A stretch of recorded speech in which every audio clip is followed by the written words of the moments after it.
Hello दोस्तों, स्वागत है मेरे यूट्यूब चैनल विशेष सेंटर में। तो आज की वीडियो में बताने वाला हूँ मौलिक अधिकारों से आप क्या समझते हैं और भारतीय संविधान के मौलिक अधिकारों का वर्णन करें। अगर मौलिक अधिकार से रिलेटेड कोई भी क्वेश्चन आता है जो इस प्रकार से आता है तो आप लोग को यही आंसर डाल देना, ठीक है। और आप सभी को पता होगा कि मैं जो वीडियो बना रहा हूँ BBMQ यूनिवर्सिटी के लिए, BBMQ यूनिवर्सिटी के लिए सेमेस्टर 2 के लिए पॉलिटिकल साइंस कोर 4 का, और वो स्टूडेंट्स के लिए जो पहली बार एग्जाम दे रहे हैं सेमेस्टर 2 में, जो लोग पिछले बार प्रमोट हो गए थे उनके लिए क्वेश्चन नहीं है, ठीक है। अगर आप पहली बार जा रहे हैं सेमेस्टर 2 में कोर 4 के लिए एग्जाम देने के लिए तो ये आपके लिए, ठीक है। और आप पिछला वीडियो मेरा देखे होंगे तो आप सारा कुछ समझ गए होंगे, ठीक है। और अगर इसके पहले भी बहुत सारे वीडियो नहीं देखें तो जाकर के देख ले, इस पर भी इसके पहले भी मैंने बहुत सारे वीडियो बना रखा है, ठीक है, जो आपके एग्जाम की दृष्टि के लिए बहुत ही इंपॉर्टेंट है। और आज की इस वीडियो में बहुत ही मैं आसान भाषा में समझाने वाला हूँ कि मौलिक अधिकार से क्या समझते हैं। इसमें से 2 क्वेश्चन घुसा हुआ है, मौलिक अधिकार से क्या समझते हैं और भारतीय संविधान के मौलिक अधिकारों का वर्णन करना है, ठीक है। तो सबसे पहले समझते हैं कि भारत को जो मौलिक अधिकार है वो किसे कहते हैं, ठीक है। तो देखिए मौलिक अधिकार क्या है। तो यहाँ पे मैंने लिखा कि मौलिक अधिकार उन अधिकारों को कहा जाता है जो व्यक्ति के जीवन के लिए मौलिक होने का संविधान द्वारा नागरिकों को प्रदान किया जाता है, ठीक है। मौलिक मतलब स्वतंत्र होने के लिए, मौलिक मिला है उन लोगों को, जो चाहेगा वो कर सकता है, ठीक है। तो मौलिक अधिकार उन अधिकारों को कहा जाता है जो व्यक्ति के जीवन के लिए मौलिक होने का कारण संविधान द्वारा नागरिकों को प्रदान किया जाता है और जिसमें राज्य द्वारा हस्तक्षेप नहीं किया जाता है। जिसमें राज्य मतलब कौन? सरकार मतलब देश। तो हमारा देश उसमें हस्तक्षेप नहीं कर सकता, देश कुछ नहीं बोल सकता कि इसको मिलना चाहिए अधिकार कि नहीं मिलना चाहिए। जो हमारा संविधान में लिखा गया वो हमें मिलना ही चाहिए। अगर सरकार चाहेगी इसे हटाना तो नहीं हटा सकती है, या तो कुछ परिवर्तन करना तो नहीं कर सकती है। हाँ, कभी ऐसा सिचुएशन आ जाएगा जो करना ही पड़ेगा तो एक अलग बात है, लेकिन वो अपना हस्तक्षेप नहीं कर सकती है। ये ऐसे अधिकार है जो व्यक्ति के व्यक्तित्व के पूर्ण विकास के लिए आवश्यक है।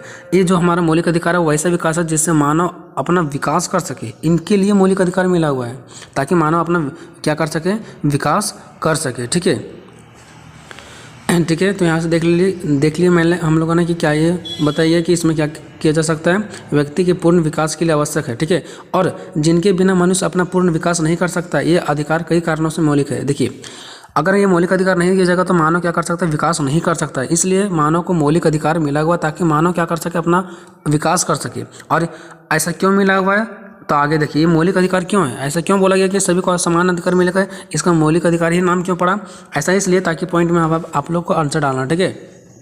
इन्हें मौलिक अधिकार इसलिए कहा गया क्योंकि इन्हें देश के संविधान में स्थान दिया गया। इन्हें मौलिक अधिकार इसलिए कहा गया क्योंकि संविधान में इनका स्थान दिया गया, संविधान में इसको रखा गया। और संविधान के हर एक चीज़ों को हम लोगों को लिए क्या है, एक मौलिक अधिकार है, ठीक है, जो हर एक संविधान सभी नागरिकों को, देश के सभी नागरिकों को एक समान दृष्टि से देखता है, ठीक है। और ये संविधान में है तो इसका मतलब ये सभी इसीलिए क्या है, ये मौलिक है। दूसरा, ये अधिकार व्यक्ति को हर रूप से जरूरी है, नहीं तो व्यक्ति का विकास नहीं हो सकता है। यानी कि ये अधिकार जो है ना, मौलिक अधिकार, वो हर एक व्यक्ति का जरूरी है, नहीं तो व्यक्तियों का विकास नहीं हो पाएगा, ठीक है, इसलिए मौलिक अधिकार है। तीसरा, इन अधिकारों का उल्लंघन नहीं किया जा सकता कि इसे उल्लंघन कर देंगे, हटा देंगे, ठीक है ना, इसलिए मौलिक अधिकार है। चौथा, मौलिक अधिकार प्रत्येक व्यक्ति के लिए समान रूप है। यानी कि जो मौलिक अधिकार है वो सभी व्यक्ति के लिए समान रूप है, ऐसा नहीं कि किसी के साथ भेदभाव करेगा, ठीक है। तो यहाँ से मैंने देखा कि मौलिक अधिकार है क्या, इसका डेफिनेशन। अब यहाँ से देखेंगे मौलिक भारतीय संविधान के मौलिक अधिकारों का वर्णन करें, क्योंकि यहाँ पे बताया गया था ना कि आपको क्या करना, भारतीय के जो संविधान है उसका मौलिक अधिकारों का वर्णन करना है। यहाँ पे देख सकते हैं दूसरा क्वेश्चन में कि भारतीय संविधान के मौलिक अधिकारों का वर्णन करें, ठीक है। मैं थोड़ा जल्दी बता रहा हूँ और क्योंकि आपका एग्जाम नज़दीक है, ठीक है। चलिए, आपको वीडियो कैसा लग रहा है प्लीज़ एक बार कमेंट कर दो और वीडियो को जरूर लाइक करें, ठीक है। चैनल पर नए हैं तो प्लीज़ चैनल को सब्सक्राइब कर लें। देखिए, भारतीय संविधान के मौलिक अधिकारों का वर्णन करें। तो यहाँ पे मैंने लिखा है कि मौलिक अधिकार वह अधिकार है जो व्यक्ति के विकास के लिए अधिकार है, ठीक है, जो किसके लिए, मानव के विकास के लिए है। ये बात पहले भी मैंने बता रखा था। एक पॉइंट और लिखा है कि पंडित जवाहरलाल नेहरू ने मूल अधिकारों को, यानी कि मौलिक अधिकारों को भारतीय संविधान की आत्मा कहा है। ये इंपॉर्टेंट है ना, अरे आपको समझने में भी कोई दिक्कत नहीं होगा कि पंडित जवाहरलाल नेहरू ने कहा है कि जो मूल अधिकार है ना वो भारतीय संविधान का आत्मा है। क्योंकि भारतीय संविधान तभी टिका हुआ जब हमारा मानव अच्छे रूप से टिके हुए, और ये तभी टिके हुए जब हमारा मौलिक अधिकार दिया गया है तभी। अब यहाँ से मेन आंसर है कि वर्तमान समय में मूल अधिकारों की संख्या कितना है, 6। आप सभी को याद भी होगा, पहले क्लास से पढ़ते आ रहे हैं कि वर्तमान समय में मूल अधिकारों की संख्या कितना, 6। और मैंने यहाँ पे 6 लिख दिया कि मूल अधिकार कौन कौन से हैं, ठीक है। आप लोग बढ़िया से देखें, आप लोग को समझ में आ जाएगा। चलिए, मैंने यहाँ पे 6 मूल अधिकार लिख दिए जो कि आप लोग यहाँ पे स्पष्ट रूप से देख सकते हैं कि कौन कौन सा 6 मौलिक अधिकार है। पहला है समानता का अधिकार, ठीक है, पहला है समानता का अधिकार। दूसरा है स्वतंत्रता का अधिकार। तीसरा शोषण के विरुद्ध अधिकार।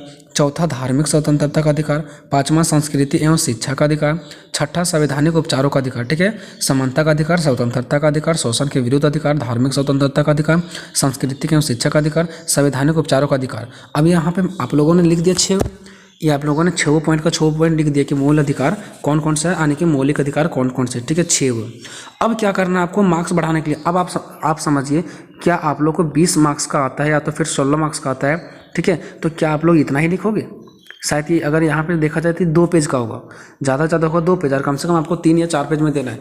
तो क्या ये जो हमारा लिखा हुआ ना 6 मौलिक अधिकार, इसको किस प्रकार से लिखना मैं बता रहा हूँ। सबसे पहले तो आपको इधर यहाँ तक सेम कुछ रखना है, जहाँ तक मैंने आपको लिख दिया वहाँ तक आपको भी लिख देना है, ठीक है।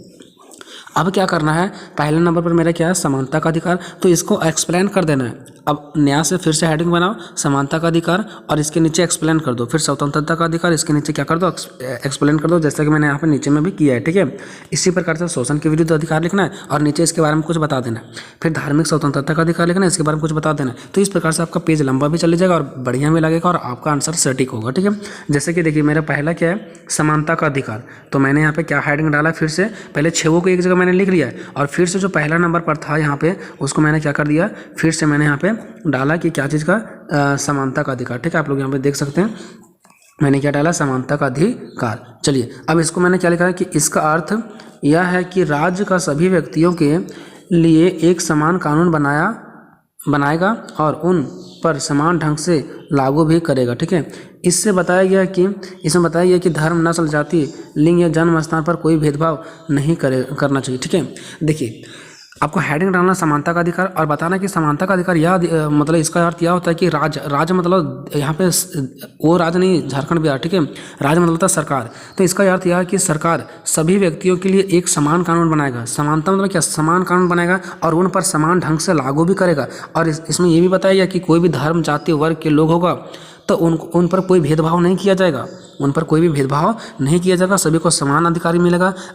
किसी को ज़्यादा अधिकार, किसी को कम अधिकार नहीं मिलेगा। जितना आप एक्सप्लेन कर सकते हैं, जितना भी को जानते हैं, ठीक है, समानता का अधिकार हो गया। इसी प्रकार से आप क्या करना है, सेकंड लाइन में हेडिंग डालना आपको स्वतंत्रता का अधिकार, इसके नीचे 2 लाइन छोड़ करके, और फिर स्वतंत्रता का अधिकार के बारे में कुछ एक्सप्लेन कर देना है। तो चलिए मैं सभी के बारे में बता देता हूँ आपको, ठीक है। आपको हेडिंग डालना है स्वतंत्रता का अधिकार। स्वतंत्रता का अधिकार में क्या लिखना है कि इनका अर्थ यह है कि भारत के हर एक नागरिक क्या है, स्वतंत्र है। भारत के हर एक नागरिक क्या स्वतंत्र है, वो जो चाहे वो कर सकता है। अगर वो मुस्लिम है तो हिंदू बनना चाहेगा तो बन सकता है, इसमें कोई भी भेदभाव नहीं है। प्लस में भारत के जितने भी सारे लोग हैं वो कहीं भी जा सकते हैं, इसमें कोई भी उनका मना कोई नहीं कर सकता है, वो बिल्कुल स्वतंत्र हैं। वो जो चाहे वो कर सकता है, यहाँ से वहाँ जा सकता है, एक धर्म से दूसरे धर्म में परिवर्तन भी किया जा सकता है, इसको कोई भी मना करने वाला नहीं है। और वो मानव अपना कमाने के लिए, खाने के लिए वो जो भी काम चाहे वह कर सकता है, इसको कोई भी मना नहीं कर सकता, बिल्कुल वह क्या है, स्वतंत्र है, अपना मर्जी से भी लिख सकते हैं। तीसरा शोषण के विरुद्ध अधिकार। अब तीसरा आपको हेडिंग डालना है शोषण के विरुद्ध अधिकार, और इसमें क्या लिखना है कि भारत के संविधान द्वारा हमें एक शोषण का विरुद्ध का अधिकार मिला है, जिसमें से ये बताया गया है कि अगर हम पर कोई व्यक्ति शोषण कर रहा है, हम पर कोई अत्याचार कर रहा है, तो हम उसे क्या कर सकते हैं, अपना बातों को, अपना प्रॉब्लम को हम अपने क्या कर सकते हैं, अपने अधिकारों में रख सकते हैं, ठीक है। जैसे पुलिस प्रशासन वगैरह होते हैं, तो फिर वहाँ भी नहीं सुना जा रहा था, हम न्यायालय में भी रख सकते हैं, ठीक है, उच्च न्यायालय में रख सकते हैं। मतलब अगर मुझे कोई शोषण कर रहा है, हम पर कोई गलत कर रहा है, हमें कोई अत्याचार कर रहा है, तो हम उसे क्या करेंगे, कंप्लेन करेंगे और उस पर फिर क्या होगा, कड़ी से कड़ी कार्रवाई होगा, उसे दंड दिया जाएगा, ठीक है। यानी कि हमें कोई शोषण नहीं कर सकता, कोई विरुद्ध मतलब हमें शोषण नहीं कर सकता, कोई अत्याचार नहीं कर सकता है। चौथा धार्मिक स्वतंत्रता का अधिकार। धार्मिक स्वतंत्रता का अधिकार भी मुझे एक संविधान के द्वारा मिला है, जिसमें से ये बताया गया है कि हर एक नागरिक धार्मिक रूप से स्वतंत्र है, वो जो धर्म को चाहे वो अपना सकता है, अपना धर्म का प्रचार प्रसार कर सकता है, उससे कोई मना नहीं कर सकता है, वो अपना धर्म के लिए जो भी चाहेगा वह कर सकता है। हर एक व्यक्ति हिंदू मुस्लिम जो भी है वो अपना धर्म के लिए जो भी चाहेगा वह कर सकता है।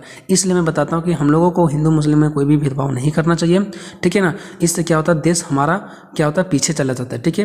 तो हमारे यहाँ पे क्या बताया गया, हमारा संविधान में बताया गया कि धार्मिक स्वतंत्रता का अधिकार, आप लोग जो भी धर्म के हैं अपना अपना धर्म का विकास करो, इससे कोई दिक्कत नहीं है, वो अपना करेगा, आप अपना कीजिए।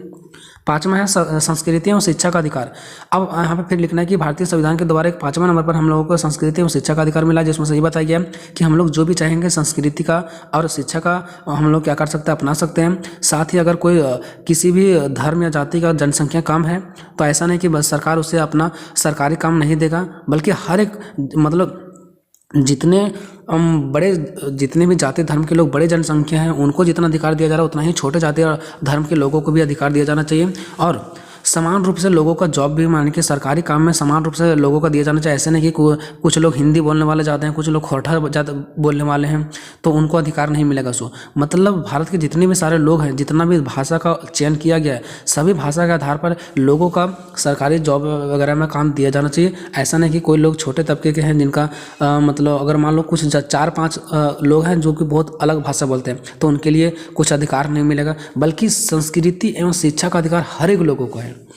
छठा, संवैधानिक उपचारों का अधिकार।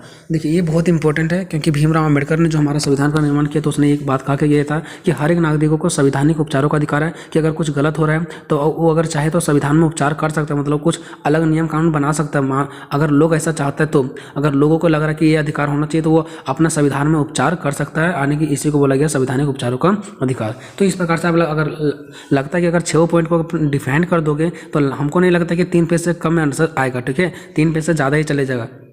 ठीक है दोस्तों, तो ये एक छोटा सा वीडियो था, मेरा प्रयास था कि आप लोगों को लिए क्या हो मददगार हो। और अगर आप लोगों को अच्छा लगा है तो चैनल को प्लीज़ सब्सक्राइब कर और मुझे सपोर्ट करें, ठीक है। ऐसा ही वीडियो पाने के लिए चैनल को सब्सक्राइब कर ले। मिलते हैं अगले वीडियो में, तब तक जय हिंद जय भारत।